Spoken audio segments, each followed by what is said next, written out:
É um mês de avivamento. É um mês de avivamento. Se preparem. Se preparem. Pois é. Abra comigo sua Bíblia. Na carta do apóstolo Paulo a Tito,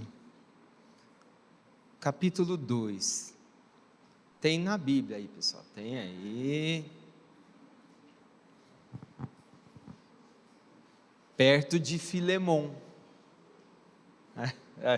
Para alguns ajudou bastante, outros nem tanto. Perto de Hebreus. Está melhorando, né? Tito. Pode procurar aí, pode procurar, é bom que aprende. Lembrar de que tem que vir na escola bíblica, aprender, né? Quem encontrou, diga amém. Amém. Então vamos orar. Senhor, obrigado pela oportunidade de compartilhar a palavra com o teu povo. Fala conosco, Espírito Santo de Deus. Manifesta a sua graça sobre nós. Em nome de Jesus. Que a gente saia daqui com um propósito novo diante do Senhor. Com uma experiência nova diante de Ti. Que em nome de Jesus a gente comece a mergulhar mais fundo nas coisas do Senhor do que aquilo que nós temos vivido, Deus. Em nome de Jesus. Amém. Muito bem. Tito 2, capítulo 2, verso 11. Diz assim: porque a graça de Deus se manifestou Salvador a todos os homens. Ela nos ensina a renunciar à impiedade e às paixões mundanas e a viver de maneira sensata, justa e piedosa nesta era presente, enquanto aguardamos a bendita esperança, a gloriosa manifestação de nosso grande Deus e Salvador, Jesus Cristo. Ele se entregou por nós, a fim de nos remir de toda a maldade e purificar para si mesmo um povo particularmente seu, dedicado à prática de boas obras. É isso que você deve ensinar, exortando-os e repreendendo-os com toda a autoridade. Ninguém o despreze. Tito era o pastor, vamos dizer assim, da igreja em Creta, na ilha de Creta. É essa aí que você imaginou mesmo ali, da Grécia. E é uma carta muito gostosa de se ler, e ela mostra bem que a igreja naquela época já se organizava, e tem instruções muito importante, para quem quer ser servo de Deus, para quem quer entender, inclusive de ministério, e enfim. Mas essa parte o Senhor andou falando comigo há alguns dias, e eu não podia deixar de compartilhar com os irmãos, que ele fala assim de uma forma tão legal, tão intensa: a graça de Deus se manifestou Salvador a todos os homens. É gostoso de dizer isso. Depois você em casa diga em voz alta. É gostoso de dizer isso. Põe num quadro, quem gosta desses quadros assim, põe, escreve. Não tem os status aí dos põe, você vai ver. Depois diga em voz alta: a graça de Deus se manifestou Salvador a todos os homens. Me faz lembrar até do Natal que está chegando. Talvez você seja que nem eu, já com a mão coçando para arrumar a casa para o Natal. Mas nós falamos muito disso hoje já no culto, e vamos falar mais, que é sobre a graça de Deus. Nós vamos falar sobre os aspectos da graça de Deus. E a gente ouve tanto falar, né? Denominação que tem graça no nome, graça isso, recebeu uma graça, canta-se, tem tantos hinos sobre graça e tudo mais. Parece muitas vezes que graça é uma coisa palpável, como essa chave aqui, algo que você pega Fala-se tanto em graça, e uma coisa que é importante a gente ter cuidado, é que as coisas que às vezes a gente considera mais simples, ou mais entendedor, ou consideramos mais comuns, são aquelas que a gente de repente pode falhar, porque não damos a devida atenção. Ou talvez as que consideramos mais simples, são as mais complexas, justamente porque não damos a devida atenção. E aí a gente pode falar, por exemplo, de fé. É simples, Deus é fé. Defina a fé, e daí vai. Mas hoje vamos falar da graça de Deus. Esse texto nos traz 3 aspectos da graça de Deus. Dá para falar muito, porque a Bíblia inteira trata da graça de Deus. Mas hoje vamos falar de esses aspectos que estão embutidos aqui nesse texto. Amém? Então tá bom, vamos lá. Ele começa: porque a graça de Deus se manifestou salvadora a todos os homens. Primeira coisa que a gente percebe então, benevolência de Deus. Se manifestou salvadora, se manifestou para fazer o bem. A graça de Deus se manifesta. Deixa eu explicar uma coisa para a gente poder caminhar para frente nesse assunto. E explicar uma coisa que foi decisiva para que a graça de Deus acontecesse, para que ela se manifestasse salvadora a todos os homens. Lembra-se lá no jardim do Éden, Deus disse para o homem: não coma daquele fruto, se você comer você vai passar, resumão, tá? Se você comer você vai passar a morrer. O homem foi, desobedeceu a Deus, não estamos tratando os motivos, desobedeceu a Deus, passou a morrer, trouxe consequência para toda a humanidade, para toda a terra. O homem passou, todas as condições mudaram, mudou todo o esquema. A partir dali, a Bíblia diz: a alma que pecar, esta morrerá. Mas aí, a Bíblia diz que na plenitude dos tempos, Deus enviou o seu Filho. E em João 12 diz que aqueles que nele creram, ou creem, se tornam filhos de Deus. Mas no Antigo Testamento, essa realidade não estava clara, era apenas sombra. Então tinha-se que, dentro do que Deus tinha ensinado, estamos lá em Deuteronômio Levítico agora, dentro do que Deus tinha ensinado, tinha que se fazer um sacrifício. Pelo pecado tinha que se oferecer um sacrifício. Uma vez por ano, na Páscoa, se imolava um cordeiro, se matava um cordeiro pelos pecados do povo. Tinha-se toda a expectativa de que o sacerdote viesse e dissesse que os pecados do povo estavam perdoados. E isso influenciaria toda a realidade da nação. Mas não era qualquer um fazer isso. Tinha que ser um sacerdote da tribo de Levi, escolhido por Deus, separado pelo Senhor, aquele assunto todo, que cumprisse todo o ritual, para que pudesse entrar no templo, num lugar chamado Santos, e entrar ainda no outro lugar chamado Santo dos Santos, e ouvir então dali que o pecado do povo estava perdoado, que o sacrifício foi aceito. Legal, vamos embora. Chegava, se fazia uma festa.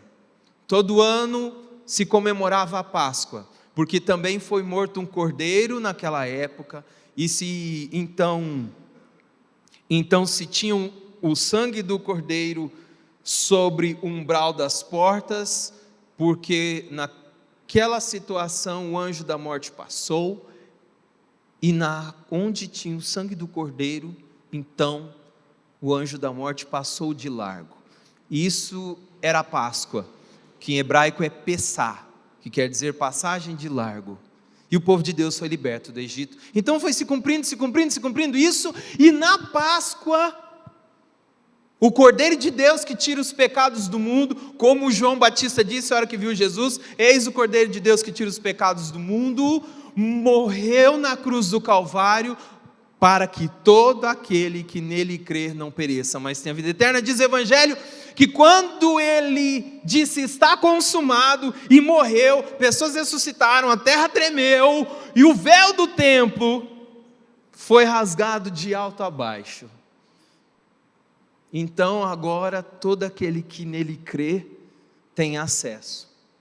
Aí então iniciou-se na história dos planos de Deus o período da graça. Era o período da lei, se iniciou o período da graça. Estão me entendendo? Eu sei que é bastante coisa. Quem está entendendo faz assim. Ah, legal. Muito bem. E agora com a graça, eu não preciso fazer um sacrifício. Agora com a graça, o preço da minha culpa foi pago. O preço dos meus erros. Jesus disse na cruz do Calvário: está consumado. A Bíblia diz que a cédula que existia contra nós foi rasgada. Então, primeiro aspecto é que eu tenho a benevolência de Deus na minha vida. E você na sua vida. Nós podemos ganhar sem merecer. Uau, ainda mais nessa época que fala de meritocracia, né? Posso ganhar sem merecer. Eu vou contar 2 historinhas para você que explica isso, para você entender essa questão da benevolência. Um professor tinha de ensino médio. Isso é, quem quiser depois eu mostro o link de onde eu achei a história aí. Professor do ensino médio, tinha uma aluna que estava muito ruim em matemática, era o 3º ano do ensino médio. Ela não passou na prova, ele fez uma prova mais fácil, ela não passou de novo. Aí ele fez uma prova assim, infalível. Aí ela fez a prova e entregou. Ele falou para o coordenador: quanto que ela precisa? Aí o coordenador falou 7. Ela vai ter acesso à prova? Não, ele pegou, deu 7 e falou: está aqui. Ele falou: se eu reprovasse ela, ele nem olhou a prova, ele falou: eu teria reprovado a primeira colocada em psicologia na PUC. E depois ele acompanhou os 2 anos dela, que ele conseguiu os 2 anos dela de psicologia na PUC, e ele viu que ela estava cumprindo de forma excepcional o que ela estava fazendo. Olha, que merecimento que tinha. Do mesmo jeito, um menino já tinha chamado de Deus para a vida dele. Presta atenção, Ricardo. O menino já tinha chamado de Deus para a vida dele. Mesma situação, ou matemática da vida. Não passou. Não passou. Aí quando ele entregou de novo, o professor pegou a prova assim, e ele ficou do lado do professor e falou assim: aquele menino com 16 anos tinha um chamado para a obra do ministério. Aí ele falou assim: Senhor, fala para ele que o Senhor tem um propósito na minha vida. Ajuda, Jesus. Fala que o Senhor tem um propósito na minha vida. Fala que o Senhor tem um propósito na minha vida. Aquele professor pegou, deu a nota, vai. Aquele aluno depois voltou naquela escola, encontrou aquele professor, que o professor olhou para ele e falou: aquele menino era eu. Era eu. Estou aqui pregando para você hoje, para a glória de Deus. Essa semana, minha família passou por um momento bem apertado com uma causa na justiça, e nós falamos disso, da graça de Deus. Eu contei essas 2 histórias para minha esposa. Essa benevolência de Deus, de que jeito que merece? Não merece, não tem, mas quem que pode julgar? Sim, só Deus pode julgar, mas Ele é bom, entendeu? Deu para entender o primeiro aspecto? A benevolência de Deus é uma prerrogativa divina, ela acontece. Quando eu preciso, Ele me atende. Hebreus 4 fala que a gente pode chegar com ousadia ao trono da graça de Deus, porque Jesus realizou o sacrifício no nosso lugar. Amém? Tá bom, vamos continuar. Ela nos ensina a renunciar à impiedade e às paixões mundanas e a viver de maneira sensata, justa e piedosa nesta era presente, enquanto aguardamos a bendita esperança, a gloriosa manifestação de nosso grande Deus e Salvador Jesus Cristo. Segundo aspecto hoje é a dependência. Primeiro, benevolência. Segundo, dependência. Aguardamos, esperamos no Senhor. Quantas vezes eu e você chegamos para o pai, para a mãe, quando éramos mais novinhos: pai, mãe, compra para mim, na minha época, uma bicicleta. Uma bicicleta? Compro, filho. Só que o pai não tem dinheiro agora. Tá bom, pode ser amanhã. Um monte de gente se identificou aí, né? Pode ser amanhã. E a gente não tinha noção do negócio. O apóstolo Paulo tinha um espinho na carne uma época. Senhor, tira, a minha graça te basta, Paulo, porque o meu poder se aperfeiçoa na fraqueza. Aí o apóstolo Paulo disse: então, quando eu estou fraco é que sou forte. Significa nós reconhecermos que nós precisamos do doador. Tem um pastor alguns pastores, melhor dizendo, que a gente toma por referência, né? A gente tem que aprender com quem a gente toma por referência. E quando eu recebi o meu chamado, esse homem já tinha ministério pastoral há muito tempo, está construindo na igreja dele um esquema lá, no segundo andar, que vai caber acho que 300 pessoas, com refeitório e não sei o quê, e não é o principal, tem a parte de baixo e tudo mais. Conheço aquele homem há uns 20 anos, sou novinho, mas ele sempre ora assim. Aquele homem já deu aula em faculdade, aquele homem já formou muitos outros pastores, é homem de Deus. Aquele homem, um dia um médico chegou e falou para um paciente assim na cidade dele: esse assunto não é mais comigo, esse assunto agora você tem que ir naquela rua, naquela igreja, falar com o pastor de lá, e ele é que vai ter alguma coisa aí para a sua vida.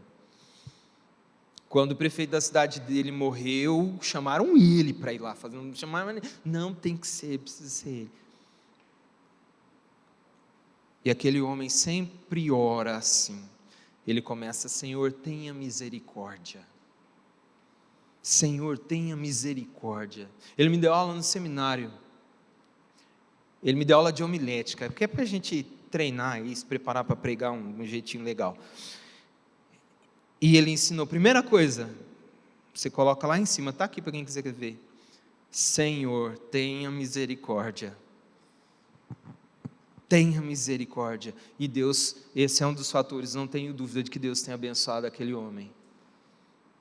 Muitos e muitos anos ali, igreja com mais de 1000 membros, mas ele é alguém que sempre pede a misericórdia de Deus para a vida dele.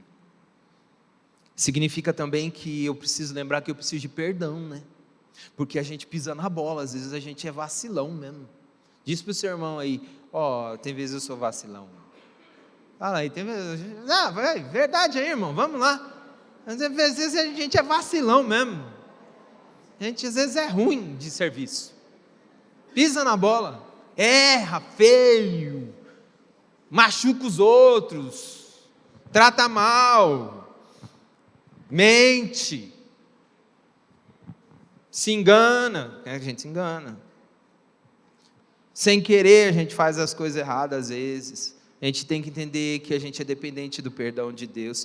Quantos e quantos doentes espirituais nós encontramos por aí, porque não aprenderam, não conhecem a graça de Deus a respeito do perdão. Existe a história da hipergraça. A hipergraça tem um problema muito grave. A Bíblia diz de superabundante graça, hipergraça não. Porque a Bíblia diz: onde abundou o pecado, superabundou a graça de Deus. Mas a hipergraça tem um problema sério, porque ela atrapalha o perdão.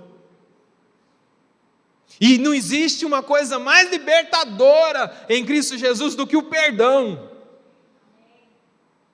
Quantos e quantos Jesus encontrou: filho, perdoados estão os teus pecados. Não, pode, levanta e anda, vai. Filha, você foi pega, quase morreu, né? Então tá bom, ó, vai, não peques mais. Tá perdoado, fião, vai. A verdade que liberta é Jesus. Sabe por que tem um problema com a hipergraça? É porque ela não nos confronta com o nosso erro, com o nosso vacilo, com quem Deus quer que a gente seja, e faz nos conformar com o que temos sido. Tem muita gente vivendo hoje com medo de mudanças, do que pode acontecer no cenário aqui, fora e tudo mais, mas existe uma preocupação maior para a vida da igreja, que é o medo da não mudança, da não melhora, do não crescimento, de não se arrepender. Olha comigo Isaías capítulo 1.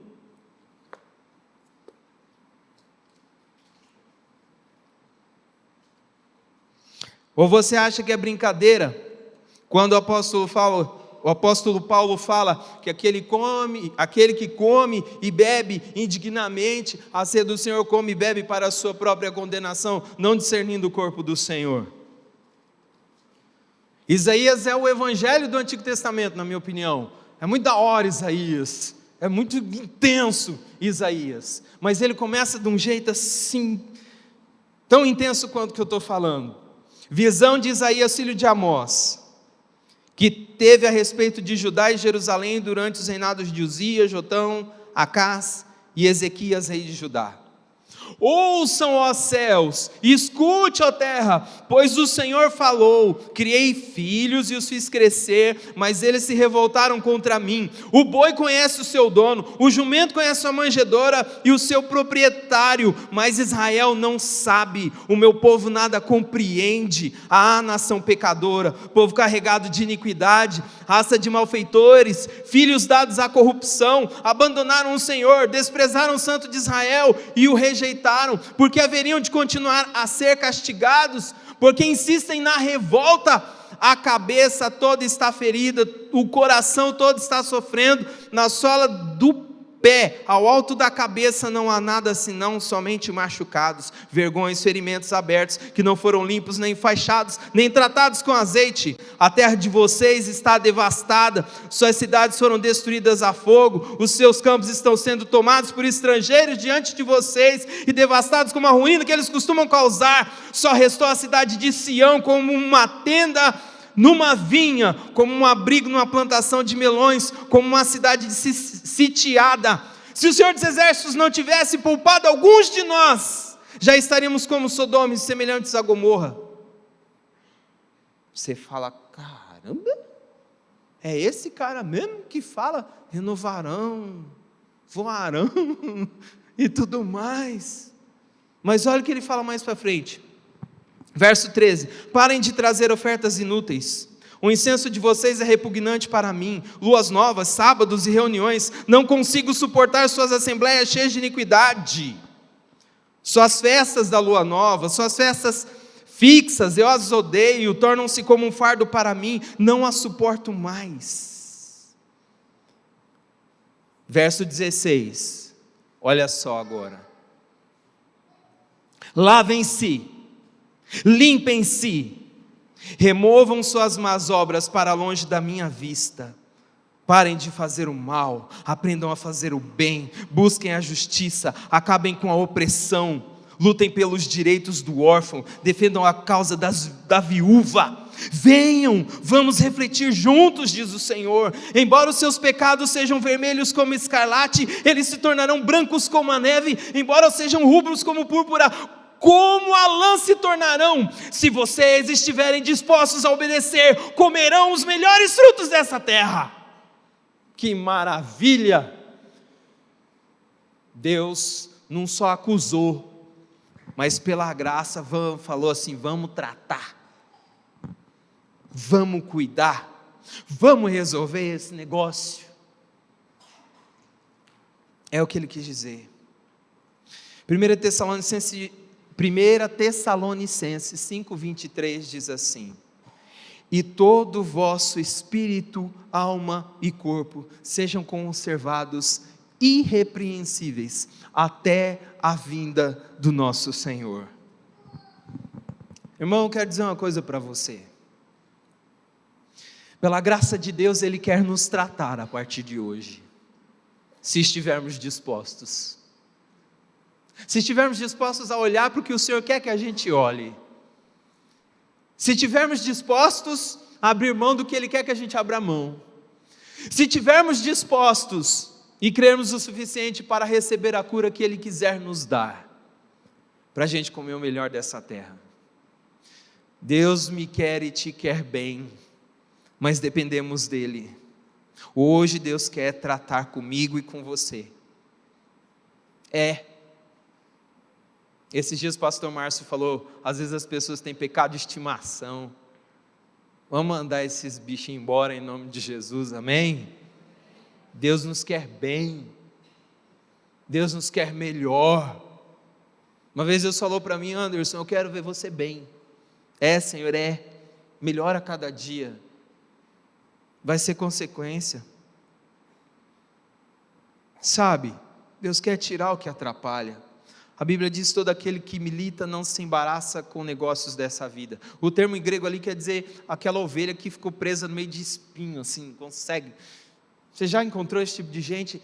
Tenta numa área da vida e resolver, e tenta, mas parece que um negócio está prendendo, não vai. Seja na vida financeira, outros no lado emocional, sempre deprimido, sempre para baixo, sempre tem um negócio que não está tão bom. Quando tem todo motivo para estar feliz, arruma motivo para ficar triste. Já viu gente assim? Já viu gente que a vida financeira não anda, não resolve? Já viu gente que não consegue se entender com ninguém? É difícil se relacionar, é difícil se abrir, é difícil se resolver. A pessoa sozinha está mal acompanhada e quer arrumar um namorado, uma namorada para viver a vida inteira. Não se resolveu ainda, não se acertou ainda, não está bem com ela e com Deus, aí quer casar e viver com outro eternamente, e depois lá na frente vai dizer assim: ai, não deu certo. Não, para. Deus não quer nada disso para ninguém aqui. Deus nos quer bem. E por isso precisamos entender que a gente depende dEle para ser um pouquinho melhor, para aprender mais, e que tem certas coisas que se nós não orarmos, irmãos, e falarmos: Senhor, tem misericórdia de mim, me perdoa, me ajuda, porque eu sozinho não consigo, não vai. Agora a Bíblia diz que aquele que se humilha perante o Senhor, Ele o exalta, amém? Dependência, só mais um pouquinho, tá? Verso 14 e 15, lá de Tito, lembra? Lembra onde acha? Tito 2. Ele se entregou por nós, a fim de nos remir de toda maldade e purificar para si mesmo um povo particularmente seu, dedicado à prática de boas obras. Então, existe o aspecto da bondade do Senhor para conosco, da grande bondade, da benevolência. Existe o aspecto da dependência, e agora o aspecto da responsabilidade. Responsabilidade não é um negócio ruim, não. Tem gente que trata como uma coisa ruim. Não, é bom. É bom. Você tira a habilitação, né? Sua carta de motorista, não é bom? Não é? Quem tirou recentemente? Deixa eu saber aí. Quem tirou? Ninguém tirou recentemente? Quem tem há 5 anos? Aí, habilitação. Quem tem há 10 anos? Ninguém vai estar preocupado com a idade, não. Quem tem há 20 anos, carta de... Vou parar por aí. Há 20 anos. 15. Tá tudo nessa faixa aí. Não foi legal? Não foi? Você lembra assim, o dia que foi lá, agora estou livre, né? De moto, de carro, primeira vez que pegou, saiu sozinho, tremeu de medo, mas depois se sentiu veloz e furioso, né? E foi, e tal, mas com isso veio um negócio chamado responsabilidade, porque tirou a habilitação, tem um tempinho aí que não pode fazer besteira, não é? Senão volta tudo de novo. É um privilégio, traz responsabilidade, e assim podemos falar milhões. Jovens começam a namorar, é um privilégio. Traz responsabilidade. Casou, privilégio. Traz responsabilidade? Traz. Recebemos a graça de Deus, é um privilégio. E nisso vem de bonde, nos remir de toda maldade, purificar para si mesmo um povo particularmente seu, dedicado às boas obras. É um privilégio. Traz uma responsabilidade? Traz. Jesus pagou o preço das nossas falhas para a justiça de Deus. Não foi para o diabo, não foi para o homem, foi para a justiça de Deus, porque Deus decretou. Porque na Bíblia diz: a alma que pecar, essa morrerá. Foi Deus que estabeleceu. E Ele pagou o preço, a justiça de Deus, para vivermos na graça. Romanos 6:23, quem se lembra de cor? Eu vou pegar nessa versão NVI aqui. Tem gente, tá lembrando aí, ó. Pegar nessa versão aqui. Pois o salário do pecado é a morte. Mas o dom gratuito de Deus é a vida eterna em Cristo Jesus, nosso Senhor. Aleluia. Ser particularmente de Deus, dedicado às boas coisas. Cabe aqui uma pergunta, né? Como somos conhecidos? Quando a gente chega, quem chega? Somos conhecidos como aqueles que são de Deus. Chegou o irmão, chegou a irmã, chegou alguém de Deus. Chegou Deus porque ele chegou, porque ela chegou, porque ele é de Deus, ela é de Deus. Está com problema na família, vamos chamar. Por quê? Porque ela é uma pessoa de Deus. De Deus. Remido, não tem esquema de maldade. É alguém que procura viver uma vida pura. É de Deus, é dedicado às coisas boas. As pessoas têm nos reconhecido como alguém de Deus, como um jovem de Deus, como um homem de Deus, como um filho de Deus, um cunhado, uma sogra, um sogro de Deus, né? Vamos tratar mais sério um sogro e sogra, porque o pessoal gosta de falar, mas e aí? Você é sogro, sogra, filho, filha, pai, mãe, irmão? Bênção!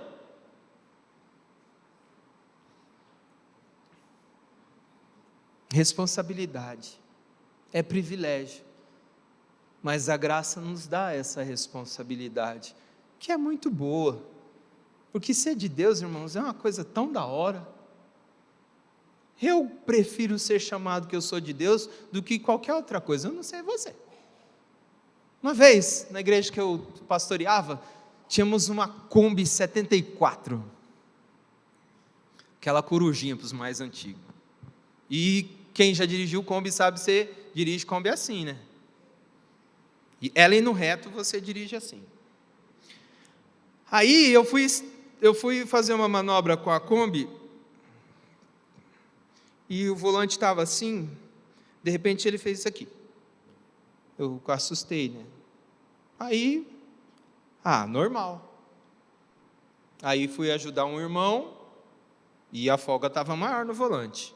Falei, vou para o mecânico agora. O mecânico ficava uns 3 quilômetros mais ou menos. A hora que eu cheguei lá, irmão, aconteceu assim, assim, assim.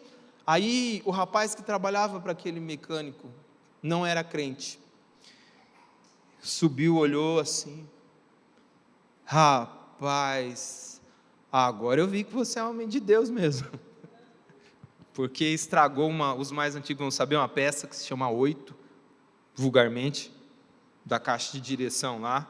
A hora que ela fez assim, ela trincou.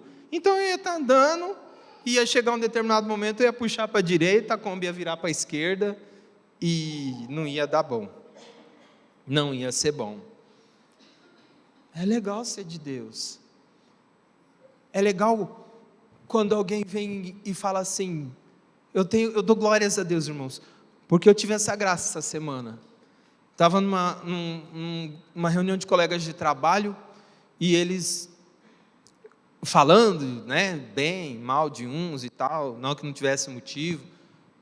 Aí o rapaz falou de uma pessoa lá assim, acabou com ele. Aí ele pegou assim, bateu no meu peito e falou: aqui ó, jeitão de homem, né? Aqui ó, isso é gente boa. Isso aqui é cara, esse é gente boa, mano. Isso aqui ó, excelente. Toda a glória a Jesus, porque ele podia dizer o contrário também. Podia falar: ó, aqui eu podia. É bom demais ser de Deus, porque além de tudo, além de você viver essa graça, você ainda transmite ela aos outros. Apocalipse 21:1, vamos lá?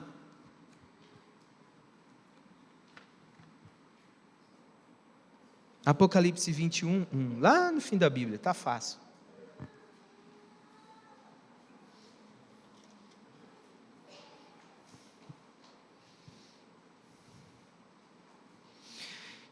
Então vi novos céus e nova terra, pois o primeiro céu e a primeira terra tinham passado e o mar já não existia. Vi a cidade santa, Nova Jerusalém, que descia dos céus da parte de Deus, preparada como uma noiva adornada para o seu marido.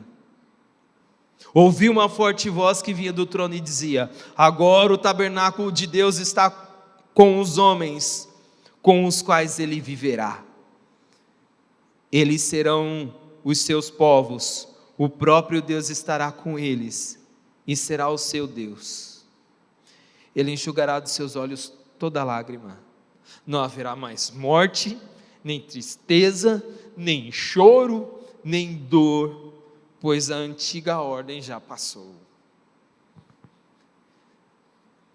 A graça nos traz essa responsabilidade de lembrar que há um inferno para ser evitado e um céu para ser conquistado, que muita gente vai dizer que não vale a pena, mas vale sim, porque eu não sei você, mas para mim vale a pena, viver minha vida,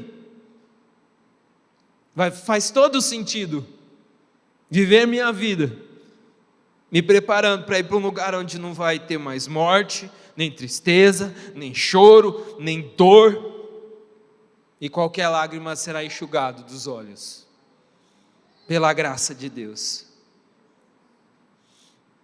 Não espere acontecer um susto na sua vida para lembrar disso.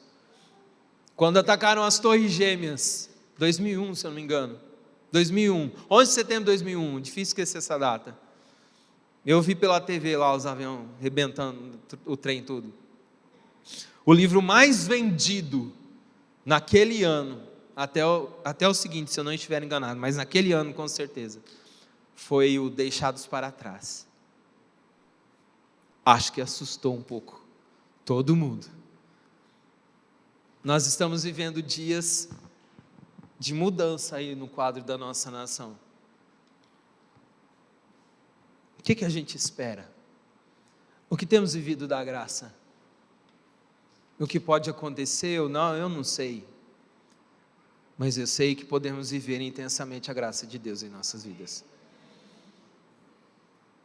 Antes de tomar qualquer susto. Feche seus olhos, vamos orar. Oremos pela graça de Deus, hoje oremos.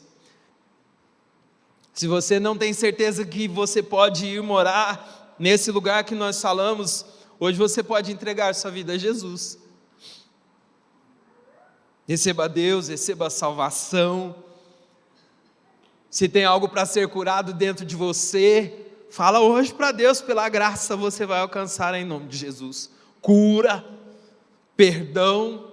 De repente você não consegue perdoar alguém, e esse alguém até você mesmo, por qualquer coisa. Hoje é dia do novo começo, pela graça de Deus, em nome de Jesus.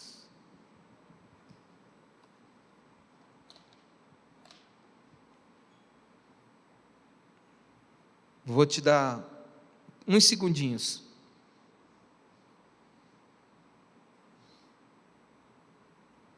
Agora nós queremos orar com você e por você. Você que está aí em casa também. Nós queremos orar por você. Não dá para dizer isso tudo, não dá para falar isso tudo, sem dizer que nós queremos orar por você. De repente você é alguém que tem vivido muito, e a vida tem sido tão difícil e não tem desfrutado da benevolência de Deus. Eu acho que nunca desfrutou. Foi tudo só difícil, foi tudo só você, foi tudo só complicado. Deixa Jesus te dar um fardo leve hoje. Entrega a sua vida a Ele. Nós vamos orar por você. Você vai começar a desfrutar da benevolência de Deus. Se você tem tentado tudo sozinho, não aguenta mais lutar com uma situação e quer dizer: Senhor, eu dependo de Ti, me alcance com a Tua graça sobre isso. Eu quero orar também por você. E você que entendeu o privilégio e a responsabilidade que nós temos, que nossa vida não é só aqui, e que o Senhor quer te salvar, até de você mesmo. Também quero orar com você. Eu pedi para o pastor Márcio, para a irmã Margarete virem aqui na frente também. Nós vamos orar com vocês hoje. Enquanto o irmão continua tocando aí, vem aqui na frente, nós vamos orar. Vem aqui, é rapidinho, não dói. Vem aqui, eu vou orar. Enquanto eu estiver orando, você sai do seu lugar e vem aqui na frente que nós vamos orar por você. Hoje o Senhor restaura, hoje o Senhor cura. Hoje a graça de Deus está sendo manifesta nesse lugar. Vem aqui enquanto a gente... Senhor, em nome de Jesus, sua graça manifestada neste lugar hoje. E nós queremos orar pelo teu povo. Vem, Deus, em nome de Jesus, quebre as cadeias, quebre as barreiras, desfaça as amarras, Senhor, dê vitória, dê libertação. Abençoa essa pessoa que está reconhecendo que sem ti nada pode fazer e que precisa da tua misericórdia, Deus, em nome de Jesus. Ajuda, Pai, essa pessoa que está agora dizendo: Jesus, eu te reconheço porque eu quero ir morar nesse céu que o Senhor falou. Nós ligamos essa vida ao Senhor agora. Derrama a tua bênção, Pai. Derrama a tua cura, Senhor. Derrama a tua restauração. Que essa pessoa que está dizendo: Senhor, eu fiz um monte de coisa que não te agradou, me perdoa, que ela se entenda e se perceba perdoada, lavada, remida pelo sangue do Cordeiro. Este é o ano de novos começos. Em nome de Jesus, essas pessoas não encerrarão esse ano sem começar de novo em Cristo Jesus. Amém. Você que está aqui na frente, você que está recebendo oração, receba aí quietinho. Mas você que já recebeu, olha aqui para mim, estenda a mão assim e diga para o Senhor: Senhor, eu recebo a tua graça em minha vida. Eu vou com a tua graça que eu pedi, em nome de Jesus. Amém.